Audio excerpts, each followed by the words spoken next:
టాలీవుడ్ లో ప్రస్తుతం రకుల్ ప్రీత్ సింగ్ హవా కొనసాగుతోంది. ఈ ఏడాది వరుసగా 3 భారీ విజయాల్ని సొంతం చేసుకున్నారామె.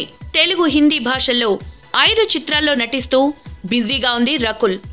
ఇందులో యువ హీరో బెల్లంకొండ సాయి శ్రీనివాస్ తో బోయపాటి శ్రీను తెరకెక్కిస్తున్న యాక్షన్ ఎంటర్టైనర్ ఒకటి.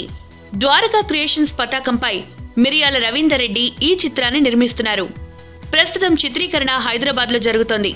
అన్నపూర్ణ స్టూడియోస్ లో ప్రత్యేకంగా వేసిన సెట్ లో బెల్లంకొండ సాయి శ్రీనివాస్, రకుల్ ప్రీత్ సింగ్ పాల్గొనగా ఓ పాటను తెరకెక్కిస్తున్నారు. ఈ పాట కోసం వేసిన సెట్ కు దాదాపు 3 కోట్లు ఖర్చు చేసినట్లు సమాచారం. ఒక్క పాట కోసం 3 కోట్లు ఖర్చు చేయడం ప్రస్తుతం చర్చనీయాంశంగా మారింది. కాగా సినిమాలో ఈ పాట ప్రత్యేక ఆకర్షణగా నిలవనుందని చిత్రవర్గాల సమాచారం.